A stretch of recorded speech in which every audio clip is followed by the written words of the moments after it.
Rise up, it's only for survival. Time's up, so I'm counting on my rivals. And bad luck, when I could be a legend, I could be a legend. Hello, welcome back into the Eagle Coaches Show. Carson Robinson, head football coach, athletic director Chris Softley here with you once again. And coach, it's playoffs. This is what you play the first 10 games of the year for. This is what everybody shoots for. And now you really start all over, right? And it's a whole new season. Let's look back on the regular season, though. 10-0. Coming into it, every coach wants to say they think their team is really good, has a chance to be really good. Your guys proved that all year long.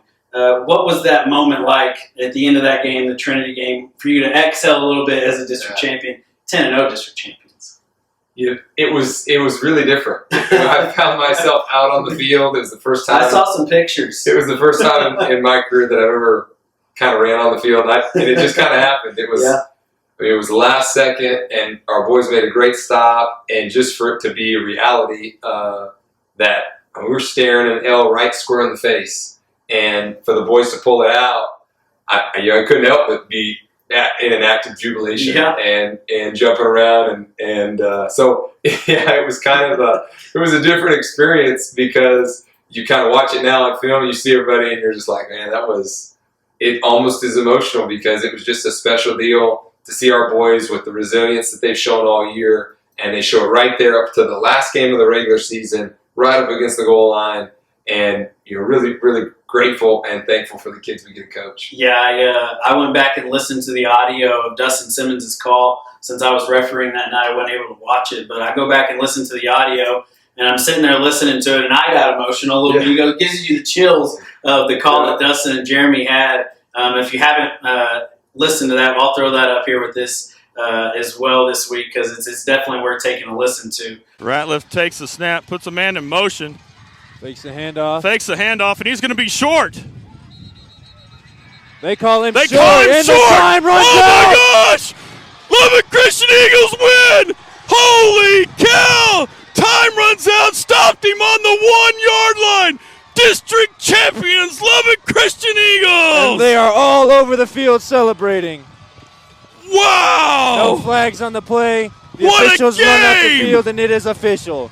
Oh my, what a game! If you are not watching this and you're listening to this, heartbreaker for the Lions. Oh my gosh, Lubbock Christian Eagles on top! Fantastic defensive stand right there by the Lubbock Christian Eagles. That was huge to stop that play. And guess who was in on the tackle? Zeke Lott ended up putting his nose right on the ball, stopping him on the 1 yard line. It is the final, 32-27 here at Trinity Christian's new school, new stadium here. And Lubbock Christian will end the regular season 10-0 and district champions. District champions, 10-0, undefeated. How insane was that game? Wow. I just aged 20 years with that. My heart is not working good anymore. My funeral is tomorrow because I've just died. Holy cow. That was insane. Great job by them, and big time stop, and obviously the whole game led up to that. Let's go through that game for a minute.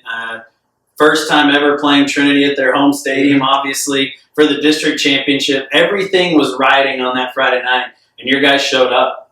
Yeah, I was proud of them. Trinity had a great game plan. They executed it really well.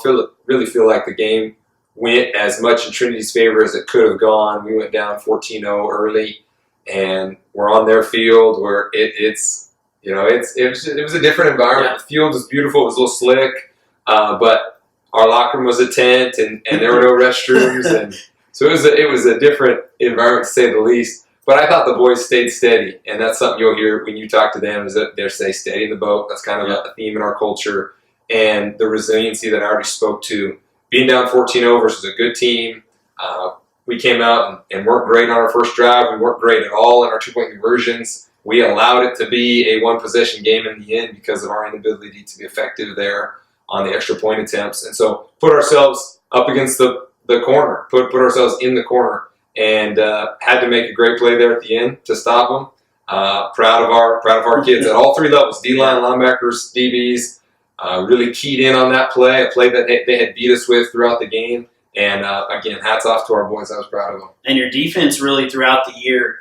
Everybody's talked about the offense and the points you put up early in the season. As you got later in the season here in district play, the offense, I don't want to say sputtered a little bit, but it wasn't clicking on the same level that they had been and maybe in the non-district schedule. But that defense stepped up in a big way during district play.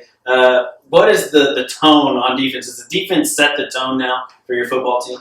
You know, it's kind of been this way probably our 4 years here is right, wrong, or indifferent, and we'll try to fix it. But when the weather gets cold and the wind starts blowing out here in West Texas, it's a little more difficult to put up the same offensive statistics, the passing yardage. And so our offense had to be a little bit more ball control and maybe some run between the tackles, more so than we're used to. Well, the defense travels in all kinds of weather. It's consistent. And I do think that our boys get better each week. I think that's a sign of a good, mature team. I think our boys exhibit that. The coaching staff has them really well prepared here at the end of the season. I feel like we're locked in on our keys and the scheme that the other team's trying to do. And like you said, I think week in and week out, the defense is going to allow us to be in games.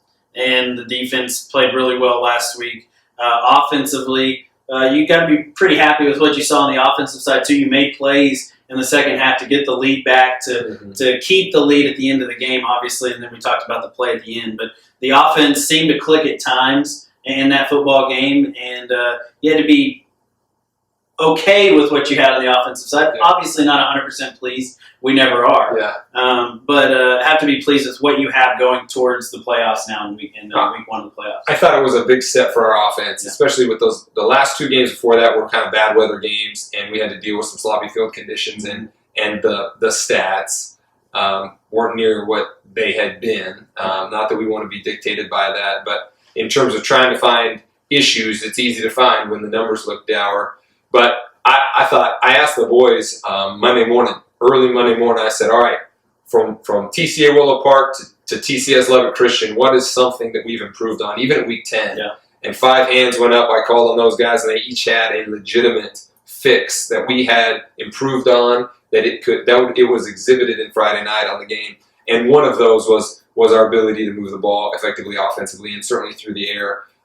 Hats off to Cash Howard, Brady Martin, Zeke Lott, Bumper Delaney, Alex Timmons. I thought they did a great job in the passing game. Coach Tucker's done a great job with those receivers this year. They're locked in. They're catching balls. The amount of drops we have is diminished greatly. They're blocking well on the perimeter. And so our receiving crew has been a strong suit of ours, and proud to show them off on Friday night. They had a great game. So linemen, we do linemen in the skill position of the week. Who were those two? Well, except for 1 week, we didn't have a lineman. That's right. They had to work for it this week. Right. Who was the lineman of the week this week? So we made it up this week. We gave our player of the week to a lineman this week. Nice. So number 65, Kason Jones, our senior leader, captain, nose guard, just a do-right.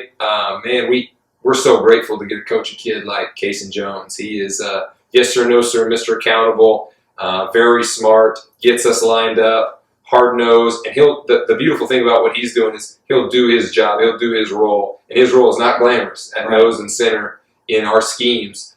He's got to make checks, and if something goes wrong, it's on him. If something goes right, nobody notices. Right. And we were thankful for the opportunity to be able to give him a T-shirt and some props and give him praise in front of his teammates, because he's been a stalwart for us all year. And that's a position that, like you said, doesn't get a whole lot of glory, but he deserved every bit of it. And that's maybe the most important position on the field is the center. Right. Especially on an offensive line that in a spread offense, you got to call the signals and do all the checks, like you said. Now let's move forward.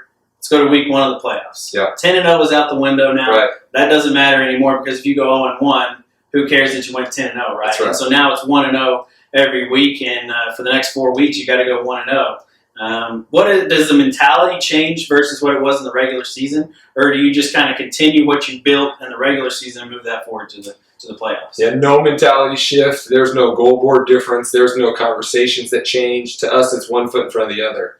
It's kind of the same thing. Somebody asked me earlier this week, hey, did you foresee you guys going 10-0? Did you see this storybook season? And Well, no, you never. We actually talked about it in our Bible study, I think, this morning. You don't ever look maybe in that telescope vision because you're living in the day-to-day. You're living one day at a time. You're trying to max out each day, and you're trying to stitch as many perfect moments as you can together for your team and for your staff and as you do your job. And so for us, no difference. It's the same thing. It's week 11. It's another opportunity. If the Lord brings us Friday, we want to make sure we're prepared for the opportunity. And you also said 10-0 doesn't matter because, man, our district draw is really tough. We think this Grace Prep team is really good.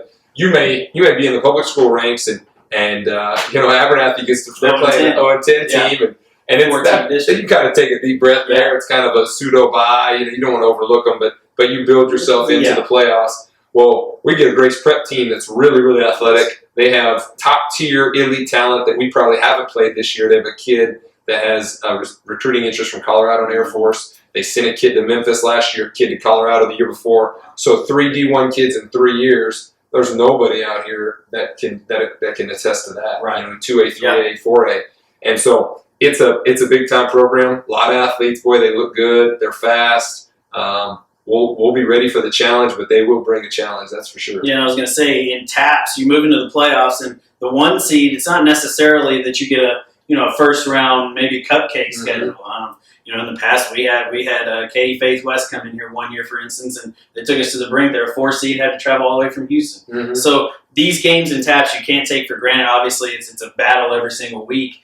And but with Grace Prep, what can we expect from them? What do you guys expect from them? What do we see on film that is going to be a challenge to face from Grace Prep? Yeah, their passing offense is outstanding. They've thrown for 2,400 yards this year, 2,400 touchdowns. I think we're somewhere in the 1,215 touchdowns. So we're half as effective in our passing game as they are. They're big time. They sling it all over the yard. They have 6 receivers that they can get the ball to. Their struggle has been they've had some injuries to some key positions, and that's caused them to lose 2 or 3 really close games in the district. That's put them in this position.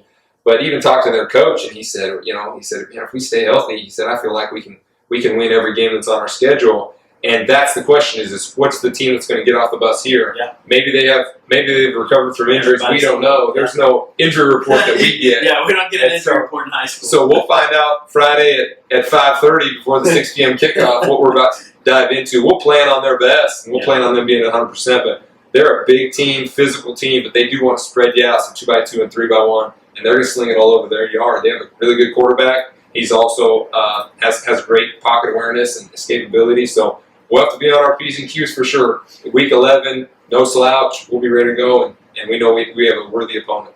And what does it look like? What does a win look like for you guys? What will Lubbock Christian have to do to move on and move into the area around the playoffs? I think the pass defense is the obvious answer. We need to be locked in there. At any point, they can break it, and we don't want to allow them to take out 10 guys out of the play and play one-on-one and go 90.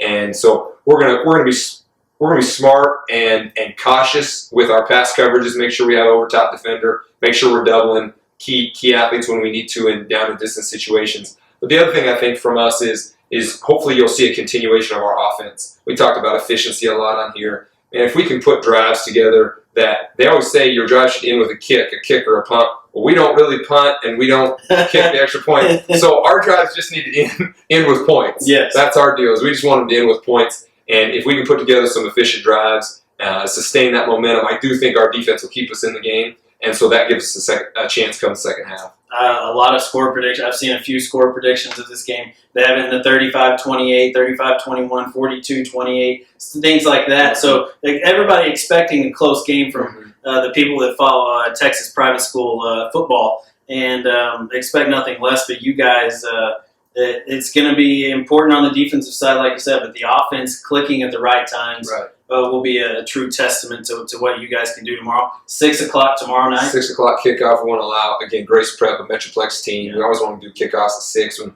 we can get them back on the road safely. Yeah, and 6 o'clock, you can still play under the Friday night lights. That's right. With the sun going down about midway through the first quarter. So it should be a good one here at Lena Stephens Field tomorrow night, 6 o'clock right here. First week of the playoffs.